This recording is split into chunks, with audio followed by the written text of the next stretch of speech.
ഭൂട്ടാൻ വാഹനക്കടത്ത് അന്വേഷിക്കാൻ എൻഫോഴ്സ്മെന്റ് ഡയറക്ടറേറ്റും കസ്റ്റംസിൽ നിന്ന് ഇഡി വിവരങ്ങൾ തേടി. വാഹനങ്ങളുമായി ബന്ധപ്പെട്ട എല്ലാ രേഖകളും നേരിട്ട് ഹാജരാക്കണമെന്ന് ദുൽഖർ അടക്കമുള്ളവർക്ക് കസ്റ്റംസ് നിർദ്ദേശം നൽകി. തന്റെ ഒരു വാഹനം മാത്രമാണ് പിടിച്ചത് എന്ന് നടൻ അമിത് ചക്കാലക്കൽ പറഞ്ഞു. മറ്റാറ് വാഹനങ്ങളും ഗ്യാരേജിൽ നിർമ്മാണത്തിനെത്തിച്ചതാണ്.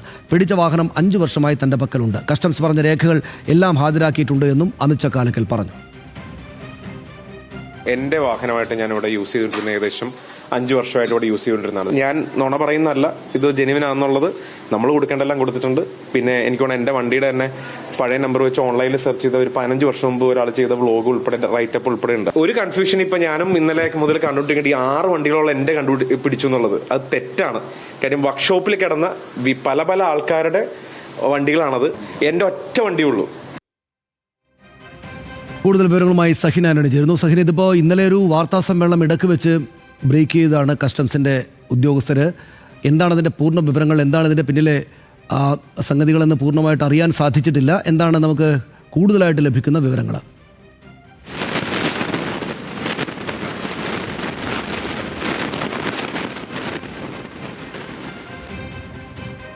ഈ കേസ് അന്വേഷണം ഏറ്റെടുക്കാൻ തീരുമാനിച്ചിരിക്കുകയാണ്.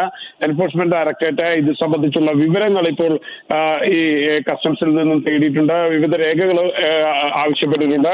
ആ രേഖകൾ കസ്റ്റംസ് കൈമാറുമെന്നാണ് മനസ്സിലാക്കാൻ കഴിയുന്നത്.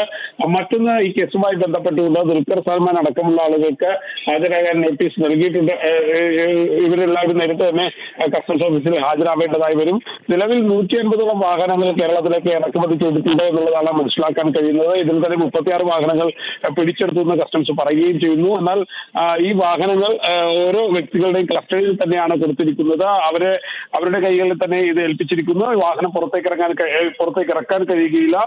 മറ്റൊന്ന് മനസ്സിലാക്കാൻ കഴിയുന്നത്, ഈ വാഹനവുമായി ബന്ധപ്പെട്ടുകൊണ്ടുള്ള വിവരങ്ങൾ ശേഖരിക്കുമ്പോൾ കൂടുതൽ കൃത്രിമത്വം ഇതിന്റെ രേഖകളിൽ നടന്നിട്ടുണ്ട് എന്നുള്ള വിവരം പുറത്തു വരുന്നുണ്ട്. പരിവാഹൻ കൂടി അത്തരം അതിൽ കൂടി രേഖകളിൽ കൃത്രിമത്വം കാണിച്ചിരിക്കുന്നു എന്നുള്ളതാണ്. പരിവാഹൻ സൈറ്റിൽ പോലും 2038 വരെ വരുന്ന 2038 വരെയുള്ള വർഷം വരെ ഈ വാഹനങ്ങൾക്ക് അതിന്റെ ഫിറ്റ്നസ് നിലനിർത്തുന്ന സർട്ടിഫിക്കറ്റ് വരെ വാങ്ങിയിട്ടുണ്ട് ചില വാഹനങ്ങൾ. മാത്രമല്ല US എംബസിയുടെയും ഒപ്പം തന്നെ മിനിസ്ട്രി ഓഫ് എക്സ്റ്റേണൽ അഫയേഴ്സിന്റെയും കൂടാതെ ഇന്ത്യൻ ആർമിയുടെയും എല്ലാം വ്യാജരേഖകൾ ഉണ്ടാക്കി അവരുടെ പേരിലുമെല്ലാം വാഹനങ്ങൾ പുറത്തിറക്കിയിട്ടുണ്ട് എന്നുള്ള വിവരങ്ങളാണ് കസ്റ്റംസിൽ നിന്ന് ലഭിക്കുന്നത്. എന്തായാലും ഇത് സംബന്ധിച്ചുള്ള വിവരങ്ങൾ ഇപ്പോൾ ഈ MVD ശേഖരിച്ചുകൊണ്ടിരിക്കുകയാണ്. സനീഷ, ശരി, നന്ദി സഹിൻ ആ വിവരങ്ങൾക്ക്.